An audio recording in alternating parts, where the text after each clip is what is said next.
Be confident, be bold, be authentic, but don't forget to take action. This is Ordinary to Badass, where our stories empower women to step into the spotlight of their own lives and pursue what they're truly passionate about. It's time to step into the arena and become more than just extraordinary. It's time to become a badass with your host, Marie Sonneman.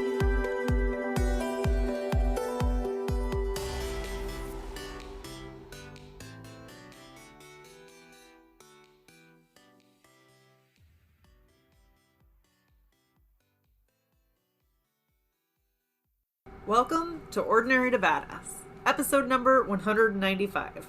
In this episode, you're going to hear from Jodielynn Craven.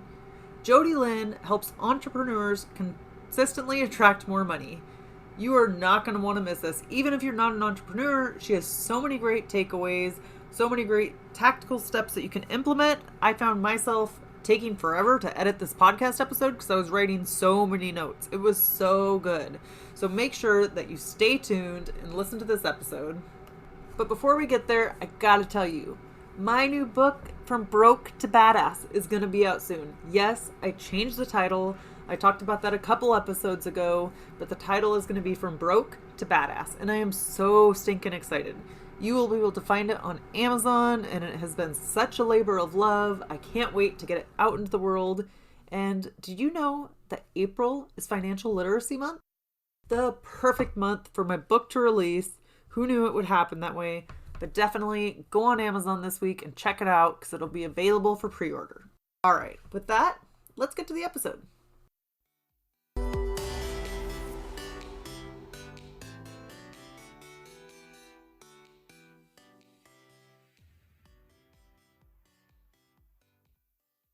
Welcome to Ordinary to Badass. Whether you're ordinary or badass, I am so glad you're here. Today's guest is Jodielynn Craven. Jodielynn, thank you so much for being here. Excited to have you on the show. Thank you for having me. I know that this is going to be an amazing conversation, so I'm excited for it.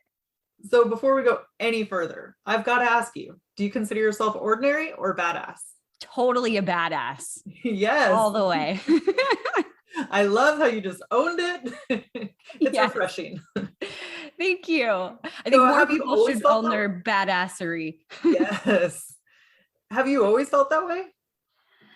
No, not at all. Like I would say in my really early 20s, I was meek, insecure. Not that I don't have moments of being, quiet or even insecurities.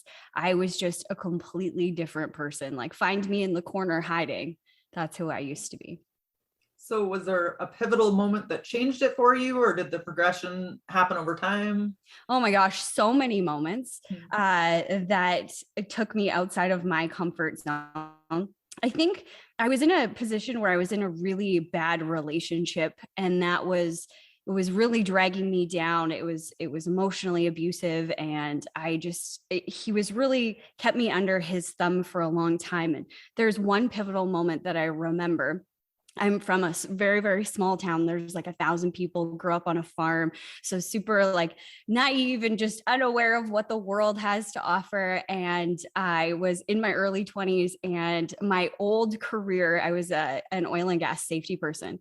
They had asked me to go and do an audit in New Orleans. So really big deal. I think I was 24 at the time. So really big accomplishment for my age and everything. And my ex completely crapped all over it. And going there, I was outside of my comfort zone. I had never been outside of Canada before. I had never gone anywhere by myself. My boss missed his flight. I'd never driven anywhere in like big cities. I was terrified to drive in Edmonton, which is like the biggest city close to us, which just has like 900,000 people, and that's it. So it was this huge moment of getting out of my comfort zone and seeing that it's okay. I didn't die. I was safe. And then seeing the world from a different perspective, because I didn't have people around me that I really knew that were holding me back or holding me down. So that was huge for me. So, and if this, you don't have to share this if you don't want to, but how did you end up getting out of that unhealthy relationship? Oh man, I don't mind sharing at all. I think it's important that we talk about things even when they're vulnerable or when we have to be vulnerable. Right. I was in a position where I had bought a house with this individual, with my then boyfriend, early on in life, and so we'd owned it for a couple of years. But we purchased it at the boom, like the top of the economy before the 2008 crash. And when I was in this position, actually coming back from New Orleans, having this new outlook on life, and realizing that I didn't really belong in that relationship anymore, that, you know, I needed to get out. I came back home, and the only thing that was keeping me in place was money. And he had actually said those things to me, you know, like, if you're going to leave, you're going to have to foreclose on our mortgage. No one's going to like you. You're not going to have any friends. You're not going to have any family, because he had segregated me from them. And he actually said those words. And I believed them for about a week. And then I called my dad. And I told him what was going on, and that I needed to get out of this relationship. And you know how dads always know everything. Mm-hmm. He knew all of this, and he thought that I was aware of the life that I was going to have if I stayed. And I wasn't. It was like I was waking up to all of this stuff all at once. So we had this really honest and hard conversation. And I said, I can't leave because I'm going to blow up my life financially. And he said, Jodi, it's only money. And he said, the next thing he said was the most pivotal. You get to choose. So if you choose to stay, you need to be happy because you're choosing to stay. Or you choose to leave and you choose to be happy. Either way, you're the one making the choice. And so I made it. And I tanked my entire financial life. I foreclosed on a mortgage, went through consumer proposal, which is like one step above bankruptcy, barely, and restarted my life. And that was when I was, I think, 25 years old. Oh, I love that story. I think it's so good. And it had to take so much strength to get out of that relationship. I know some people from the outside think, oh, it's easy, just get out. But it's not. There's a whole bunch of manipulation and lies and things that have happened over time. They're good at making you believe things, you know, so kudos to you. That's amazing that you're able to get out of that. And then for where you are now. Yeah, it actually, looking back on everything that I've been through, not just that moment, but all the other things that have happened that were trying in my life, I really look at them as blessings because I wouldn't be here. So that moment in itself lit this fire within me to learn about money. And so I was in oil and gas safety. So I didn't know anything about money. I had a financial advisor, but I didn't know. And so it launched me into learning what was going to happen next legally, what was going to happen financially, all of this stuff, which was very difficult because I was young, because I look young, and because the banks don't really want to talk about how you get out of your mortgage when you're not going to pay it anymore. They don't want to really help you. In my opinion, that's what I found. Right. So it actually pushed me to get into financial services. And I found that there was more people that were just like me who didn't know how the game of finances was played. And I'm very thankful, although it was hard, you know, in that moment, I look back and there's so many lessons that I've brought that have propelled me forward in my life. So what would you say to the woman that is in an unhealthy relationship and isn't sure what to do or isn't sure how to get out? The way that I look at the world is there's always a way. There is always a way to figure it out. We just have to want to figure it out. So if you're at that point where you want to figure it out, start taking baby steps. Like, what would be the next step? Asking questions. People want to help you. I think for me, I believe that humans have good hearts and good souls. We're innately good. Most people anyway. So keep asking people for help and finding the solutions that you need, because there is so many people that want to support you and see you happy. So good. This has already started off great. So I can't wait to dig in more. But first, will you tell us a little bit about yourself? Absolutely. So I told you that I foreclosed on this mortgage. I started in financial services. That really lit this fire for me to understand. I thought, like car sales, if I knew the ins and outs of money, no one could take advantage of me again. And I felt really taken advantage of through that process because nobody was really telling me what was going to happen. I had to do the legwork to figure it out. And so I became an advocate for Canadians and families around me, learning how to play the money game. And I became a broker. I opened my own office. I have a team of people. And throughout that journey, I started to lean into personal development and lean into a spirituality in a sense, like the law of attraction and things like that. And I started studying how the mind and how frequency plays with the whole picture, how they're important puzzle pieces. But I found that there wasn't a lot of actionable steps. And I found with myself and with clients, I would free up $1,000 a month for somebody. And this wasn't rare. This would be, often I would sit down with a client and be able to do this. And then I would build them this amazing plan of how to get out of debt in a year and how to be in a completely different scenario in 12 months from now. And I'd come back and they'd be worse than when I left them. And I knew it had something to do with the energy behind money. So that led me into my own journey of going within and asking some questions. How do I relate to money? How do I block money? And I call them abundance keys. I started downloading abundance keys and codes and started formulating or putting together my own formula, which I call the Fluid Money Blueprint, on how to help people with tangible steps on how to see how they're blocking themselves energetically and through their mindset. And P.S., it has nothing to do with money at the end of the day. It's more the way that we see ourselves in our world, and then how to retrain our brain, and then how to attract abundance on autopilot. Can you explain a little bit about what a money mindset or a money block is? And then what are the most common ones that you see? Oh, there's so many. I think our surface money blocks are things like what our parents have told us. You have to work hard for money. Money doesn't grow on trees. That is the surface. If we were to look at this like a dam that is stopping water being the abundance, and you're on the other side of it, the bricks, the top of the bricks are the surface things, like what our parents taught us, what we observe.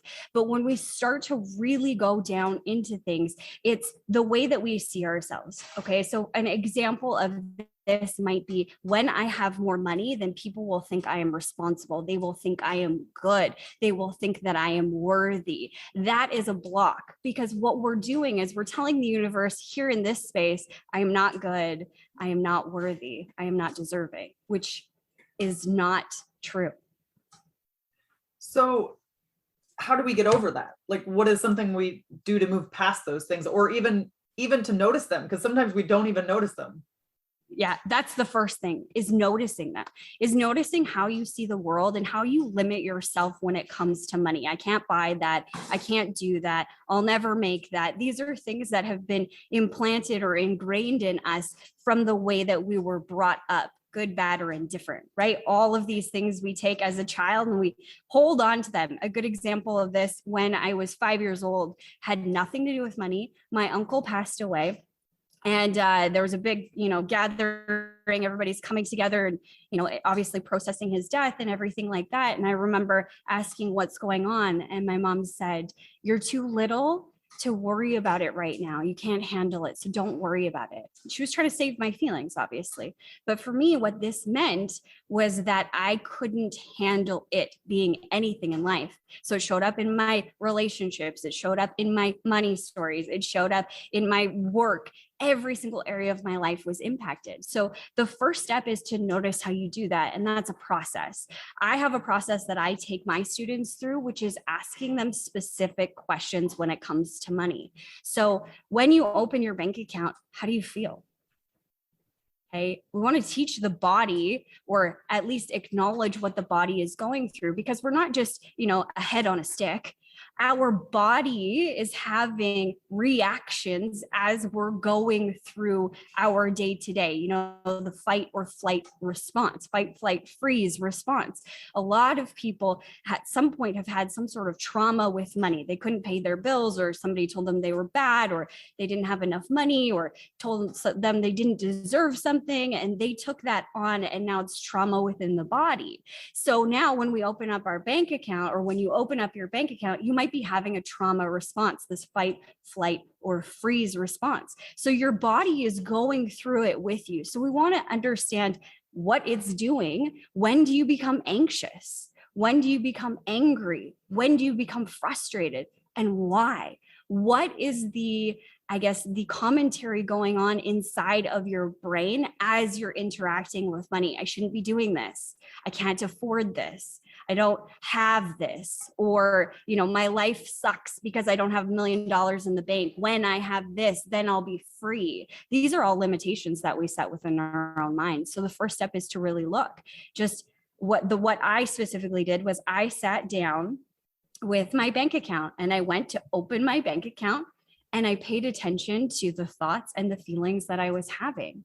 And then I started to go from there. I did a 3-month, if you really want to look at this, do a 3-month deep dive into what you spent money on over the last 3 months. Most people will avoid this, but even that is a cue. I call myself like a little investigator, and I get my students to think of themselves as investigators too, because this is just all raw data where you can actually formulate a plan on how to choose something different in your life, but you don't know it until you see it. So even if you're avoiding something, looking at your bank account or looking at the last 3 months of what you've spent money on, ask yourself why. What are you afraid to see? And why are you afraid to see that? Yeah, that's so interesting. I think that people are terrified to look at their bank accounts. Yeah. And I did this for a long time, where I would just stick my head in the sand instead of looking at my bank account or looking at my credit cards, anything like that. Like, it would be easier to just ignore it, or it felt easier, but that just like piles up over time, That's right. And if you think about your automatic response that you're having within your body, you're teaching your body that that's the correct response to have. So now you're becoming less and less aware that your body is going through this automatic response, even the stuff that's going on in your head, the chatter. You're not even aware of what's being said in your own mind to limit yourself, because we're so afraid to look. And I have found that once you do look, what happens is, even when you look at the fear of, I don't want to look at my bank account because I'm scared. Why are you scared? Well, I'm scared I don't have enough money. This was me personally. I'm scared I don't have enough money. I wouldn't even have my bank account open. Okay. Well, is it an absolute truth? And this is one of my fundamentals that I teach, absolute truth. So an absolute is something that is 100% across the board. Every single person, every single thing on this planet acts accordingly, because it's an absolute truth. There is very few of them. So I ask myself, is it an absolute truth that I don't have enough money? Well, no, because I don't even know how much is in my bank account. I don't know what's coming out of my bank account. So no, it's just this fear that I've created. Okay. And then I like to take it to the bottom line scenario, or the worst case scenario. What am I afraid that will happen if I don't have enough, or if whatever it is that I'm worried about happens?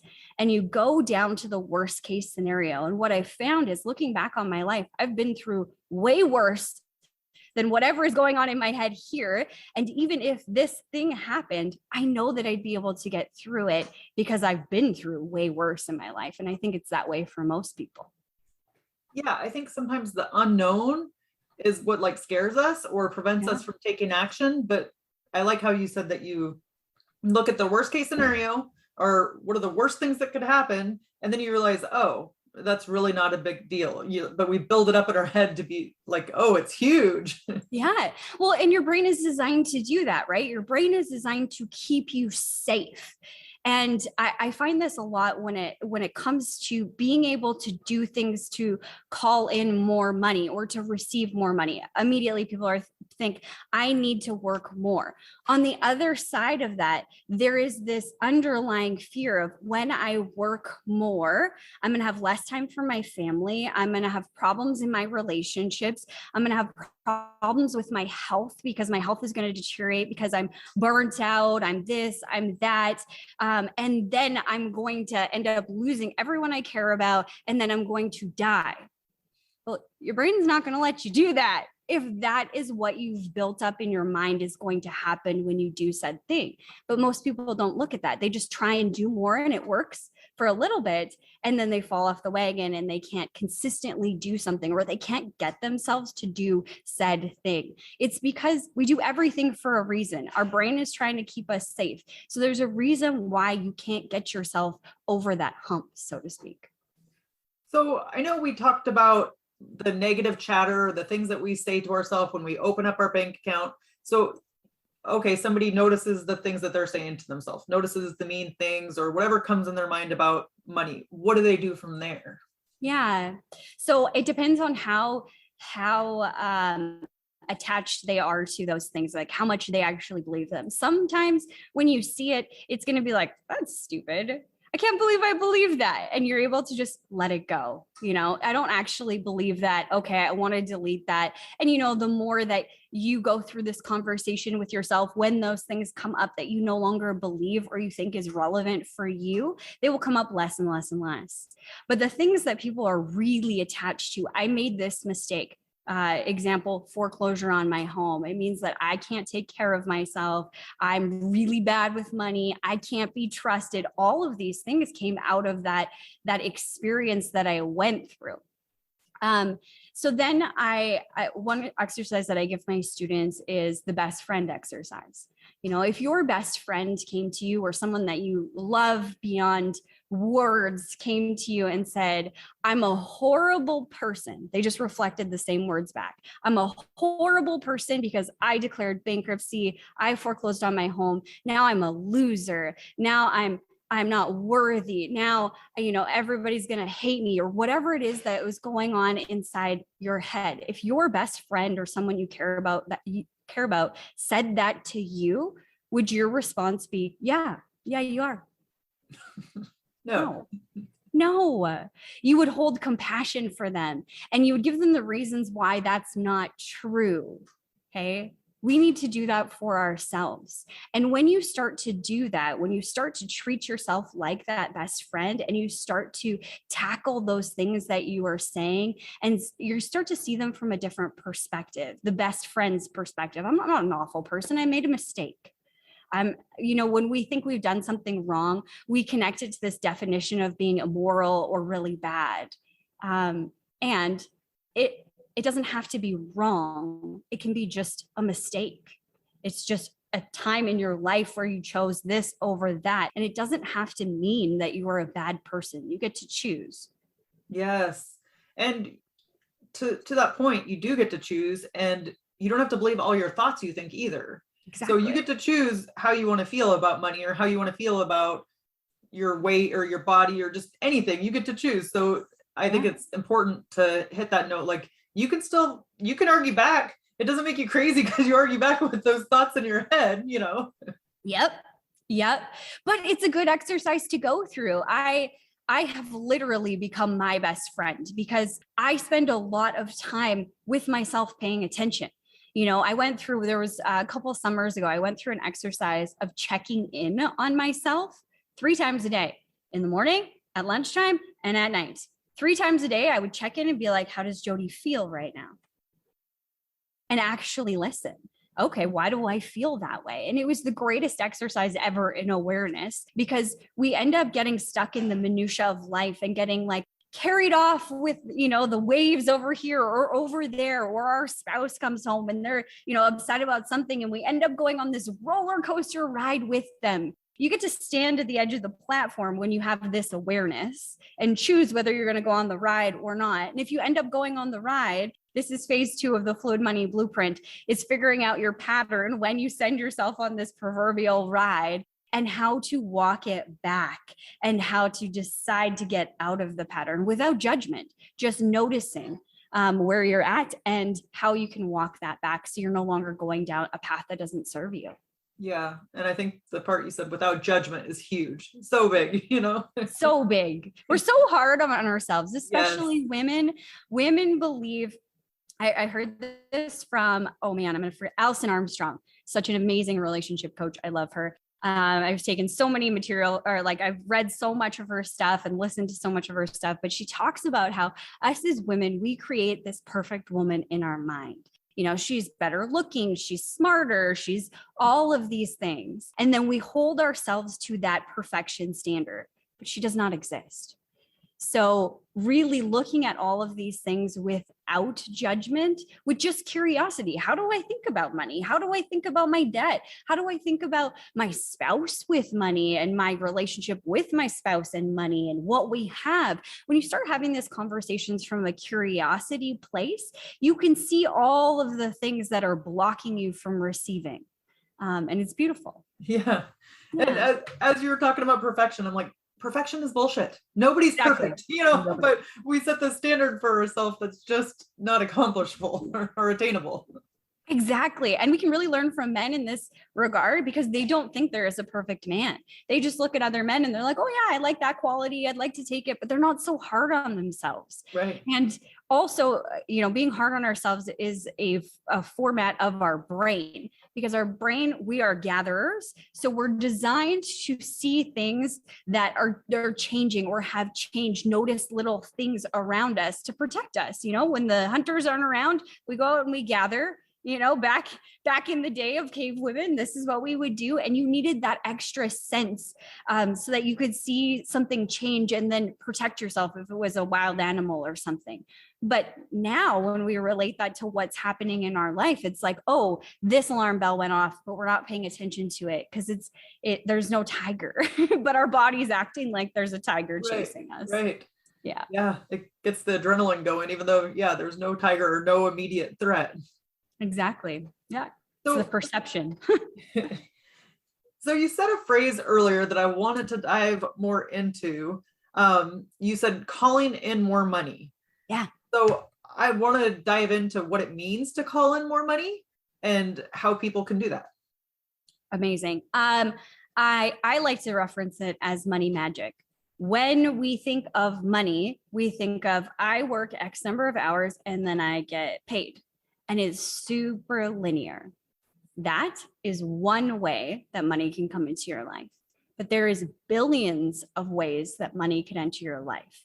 And abundance even goes a little bit further than this, because abundance is all things. It's more love, more joy, more bliss, more money, everything in your life. So kind of 10x everything that is going on in your life, all of the good that you want to call towards you. And so it's really starting to look at all the things that we've already talked about, how we limit ourselves, just having that conversation of, you know, I do this and then I get paid. That's one way that we can have money come into our lives. Just seeing that and challenging our brain when that comes up is one way that we can call in more money. Seeing that we limit ourselves in that front, or we limit ourselves on what we think is possible, what we think is attainable, all of that starts to open up this vacuum for things to happen in your life, for you to call in more abundance. And then the craziest things start happening. You know, you get just to give you some really quick examples, one of my students had somebody just randomly drop off $500 in cash just in her backyard, just an old boss of hers, you know, free lunches, free courses, a discount on this, a refund on that. We had a tractor show up out of the blue. We're farmers, so that was pretty huge for us. Right. We sold a property that was never on the market. We got a $20,000 deposit before even a contract was signed. This is money magic. And so my apologies, because I'm not quite getting what I have to do or what somebody has to do to have money magic. Like, okay. What's the first step, or what is something that they can Okay. do? So I'll give you an overview of the 3 steps that I give my students. Cool. That's the Fluid Money Blueprint. The first step would be to see how you are seeing your life with money. So everything that we've been talking about, how do you feel? What do you think when you're opening up your bank accounts? What that will do, if we're thinking about it like a dam, it will start to weaken the bricks. So money starts to come through, more possibilities happen.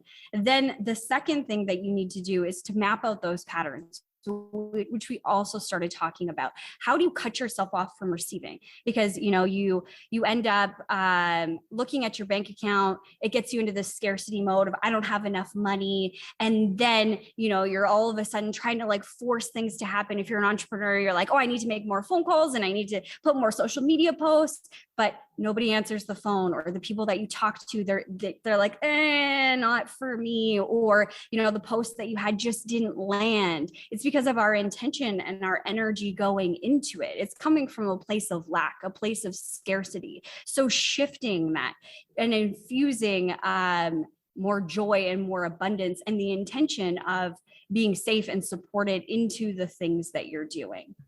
And then the third step would be to challenge those possibilities, challenge the way that money can come into your life, and challenging what you believe can happen in your life. If you're an entrepreneur and you're just starting your business, you kind of have a clean slate, but you're looking at other people and you're like, oh, it took them 5 years to get to $100,000. Well, that's one way, but there's other possibilities. So is it possible that you could get there faster? Yeah. Okay. And really challenging the way that you see it has to be versus the billions of possibilities that exist outside of that. So good. I like that 3-step system.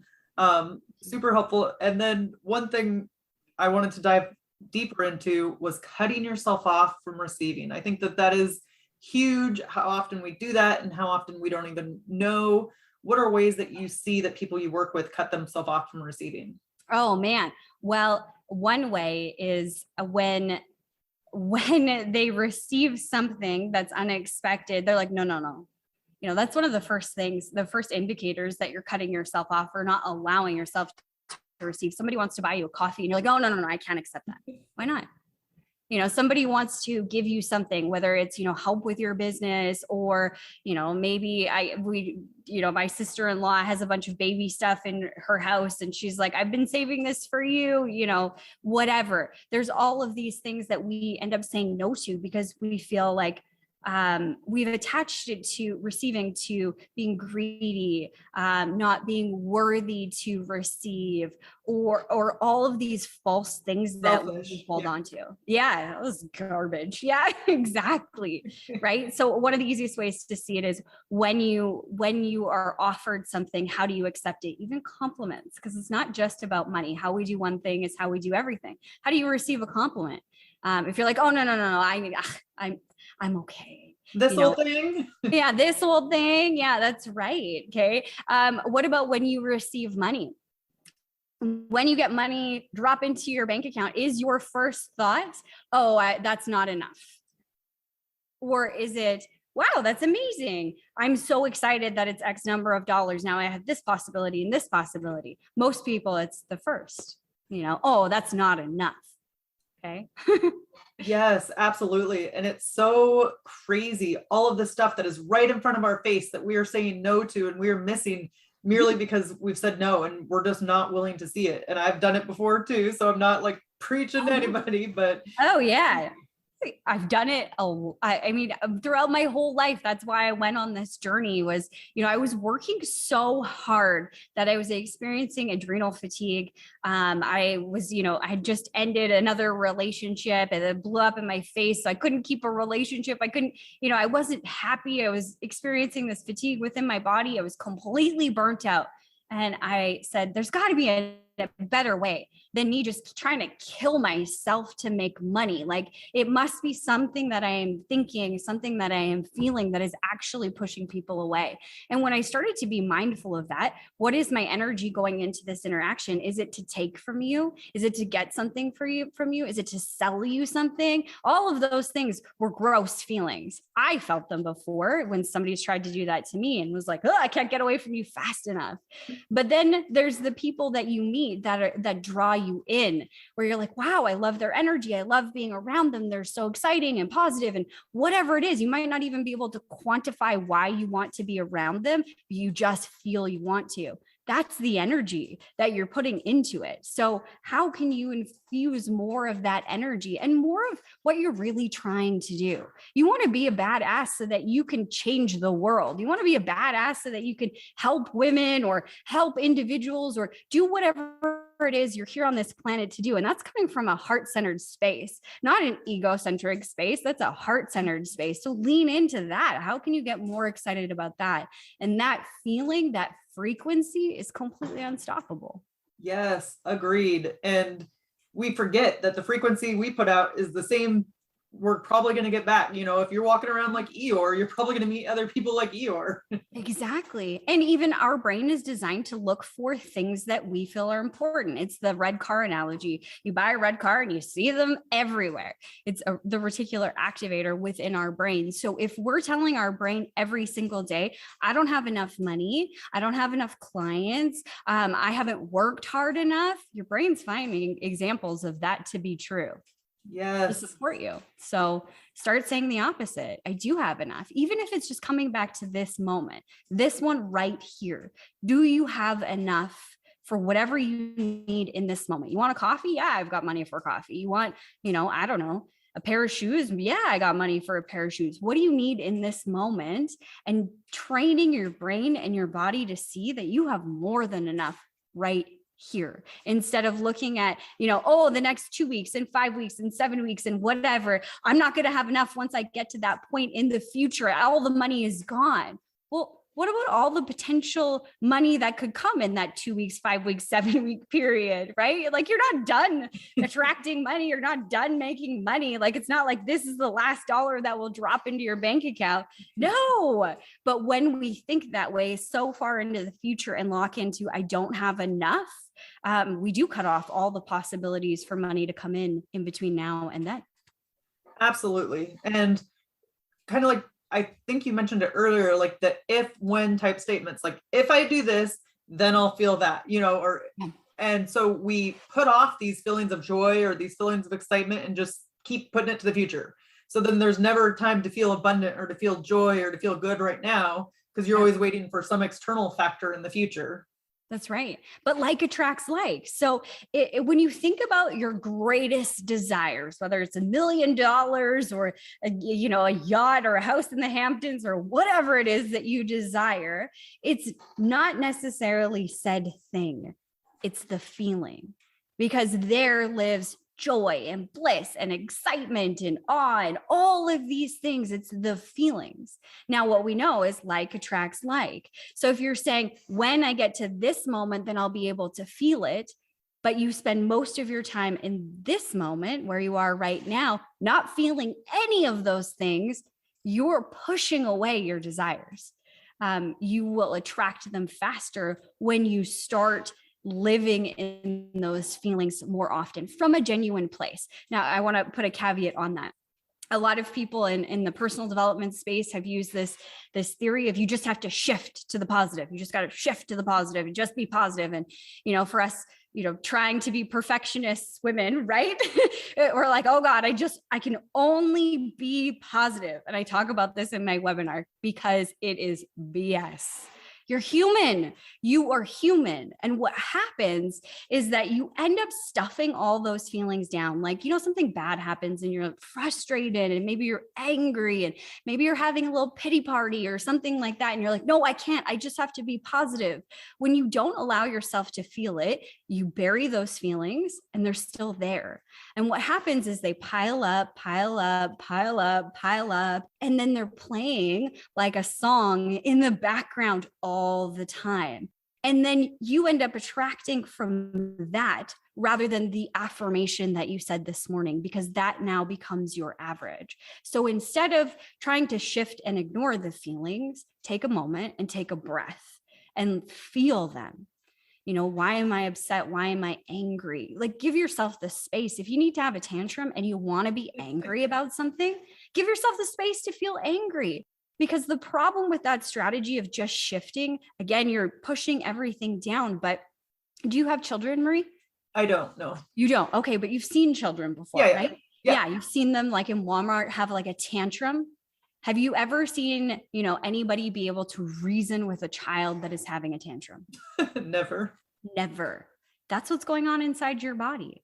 When you try and shift out of that state, but you're really stuck and you're really mad about something or you're really frustrated, you can pretend that you have a tiny little 2-year-old that's having a tantrum inside your body.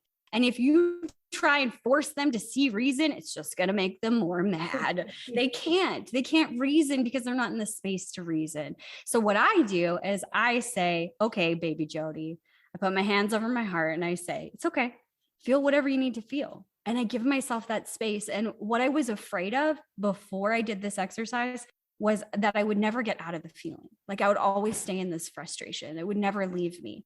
But what happened when I started to acknowledge the feelings is they started to release faster than I've ever seen. So I went from, a day being frustrated or a week being frustrated, carrying that frustration or that scarcity or anxiety with me to an hour, to 5 minutes, to 10 minutes. And again, some things are deeper than others.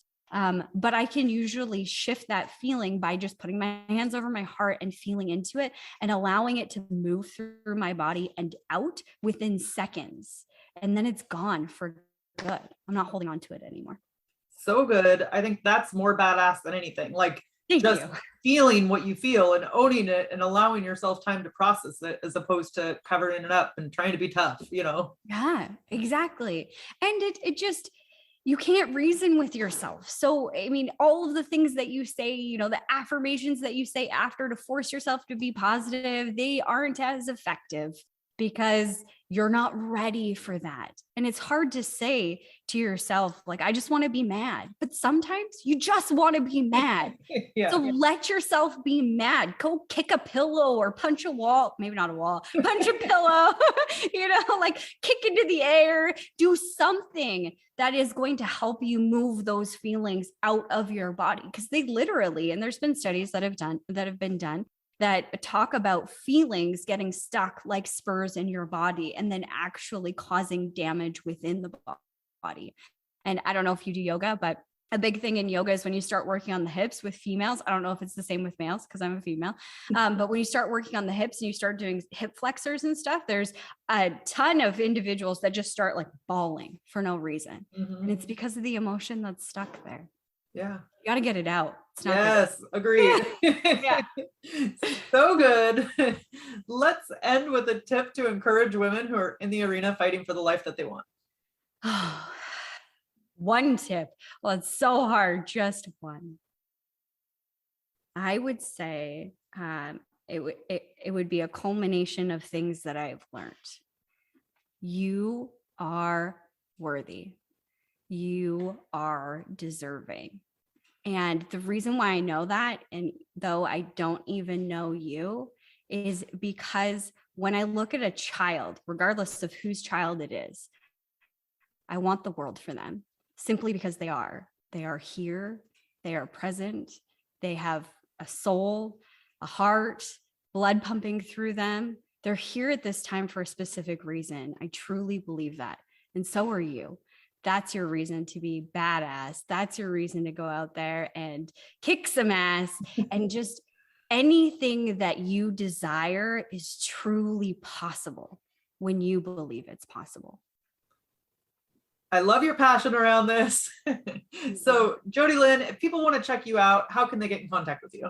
Amazing. Instagram, it's just Jodielynn Craven. I have an I and an E in my name. I'm sure there'll be some links.